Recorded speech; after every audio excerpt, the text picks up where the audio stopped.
The run at the end of the third quarter, obviously huge in terms of getting you guys some separation. How important was it to have someone kind of lower down on the bench, I guess, to step up in those moments? Yeah, and I think Julian's going to get credit for scoring 15 points.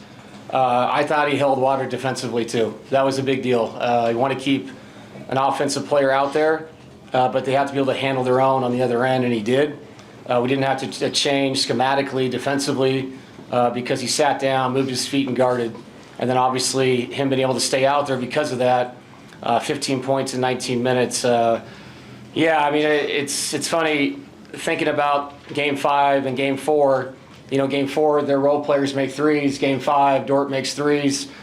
Tonight we had a guy step up, make some shots, and then our main people were so complimentary. And obviously in the fourth quarter, to win that quarter after what's happened the last two games, says a lot about our guys and the fact that they can bounce back from anything. And I keep saying that. So, I don't know. We just keep finding a way. We'll go play another Game 7. Coach, another game where you have an 8-point lead going to the fourth quarter. Yep. And this time, and you talked pregame about getting time to rest Jamal, and you did rest Jokic as opposed to last game. Can you just take us through the thought process of why you sort of changed things up and how that worked for you? Well, it's going to be one or the other. Like I said, last game I kind of kicked myself for not taking one of them out. And Nikola seemed, body language-wise, like he wanted to sit for a second. The beautiful thing was I had 4 timeouts again. I know it didn't work out last game, but that does let you control your substitutions. And those guys held water, to start that quarter. So this was an incredible team win. Small thing, I know Michael's been struggling. Mike made it 2 early threes. It kind of loosens up the floor a little bit. It allows you to play in space much easier for Jamal and Nikola. And then obviously Julian in the second half. So you had 2 guys make impactful threes where you're allowed to play the way we want to play offensively. And outside of the end where we turned it over, I thought we took care of it pretty well throughout.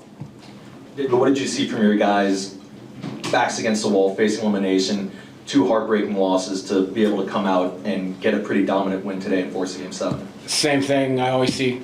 Yeah, I mean, those losses were tough, but I mean, it was 3-2. The series is still here. I've said this, I know it's cliche, but every game is its own chapter. It's its own thing. It's its own entity. And different people are going to step up, just like for them. They've had people step up in Game 4 and 5. And tonight we had that team that did it. And now you put yourself in a situation where, hey, let's go see what happens on Sunday. And I know I got a group of guys in there that have been in a lot of Game 7s, seen a lot of things. So we're excited for the opportunity. Coach, over here. Resiliency is a word that's often thrown out about this team over and over and over again. Just where are you seeing that in between games, just in terms of their approach, in terms of their willingness to pick each other up kind of between games? Yeah, hyper-focused, hyper-honest with one another. And I think more importantly, hyper-honest with themselves. And I think if you are that way, you can bounce back from things very quickly. People that find excuses and point all over the room usually lose and fail.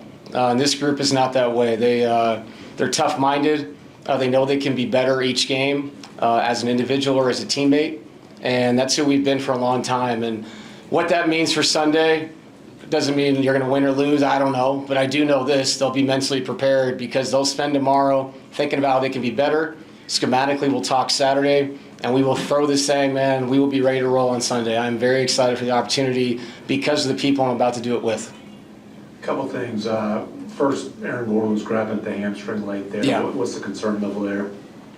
I mean, at this point, I have no idea. It would be high, obviously. I mean, Aaron is one of our guys that he's the reason why we've won games and won series and have a banner hanging up in there. So it's really nice to have 2 days, obviously, for all the guys to, have treatment and all those things. But I haven't gotten a clear answer. He'll get checked out.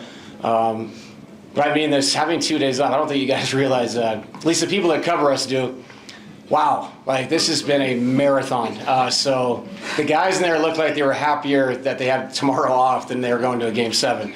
So it's going to be really nice. But to your question, it's nice to have 2 days to get guys right, going into a Sunday matinee. So, concern for Aaron is so high. He's played through a lot through this whole season, so we'll see where he's at. And then, obviously, I'm sure Jamal could use the extra day as well. Yeah.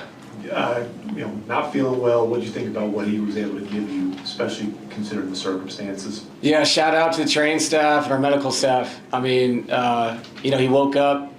There was a high likelihood he may not play.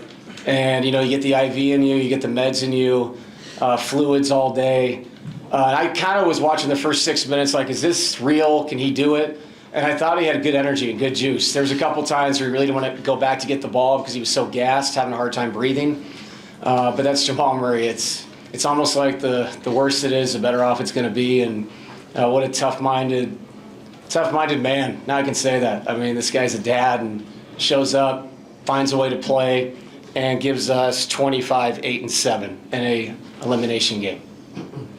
Coach, we heard all year, I mean, you mentioned it, it's a 72-win team going into this round, and you know how good they are. Yeah. And they're supposed to be deeper and all this. It's still going 7. How have we gotten here with you guys, with your, trying to find your legs and everything? How are we getting to a game 7?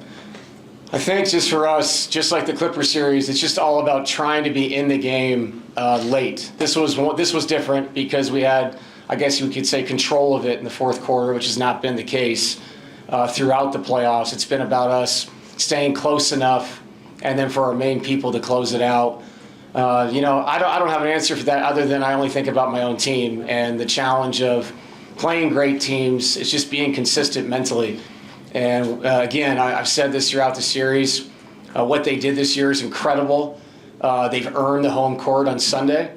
And on the flip side, we've earned the right to go down there and the opportunity to try to beat them in a game 7. So this is what it's all about. Team that's done it all year long, group in there that's hung a banner. I would tune into this game. Last one, kids. 2 things. First, a point of detail. When did Jamal give you the thumbs up? Gotcha. Yeah. And second, how good do you feel going into game 7 with Joker on your side? Yeah, Jamal was right before the game. I had a better feeling the closer we got to the team meeting, which was at 32. You could just see in his face a little more color, like he was kind of coming around. And you know how this is. Like, if these guys, even a slim chance, why not try it? My worry more so was once I knew he was going to play is how long was he going to play, and he played 42 minutes. So he obviously was ready to roll. And game 7, Nikola is such a special player. You're right, having him on your side is so important. But beyond that, the group, and I'm going to keep saying it's not just the wins we've had, the big wins in the past, it's the losses. And going into this what it feels like. And if they jump out on us early, that we can still sustain. And if we jump out on them early, it doesn't mean anything. It's a long game. So we understand that. It's a process-oriented thing in a game 7. You have to work your way through it. Very rarely is it like the Clipper game, then first round. If it goes that way, that'd be great. But yeah, I just think our overall mentality should help us play in a really tough environment and give ourselves a chance to win. Thank you, Coach. Yep. Thank you. Thanks, guys. Nikola and Jamal tonight. Thank you.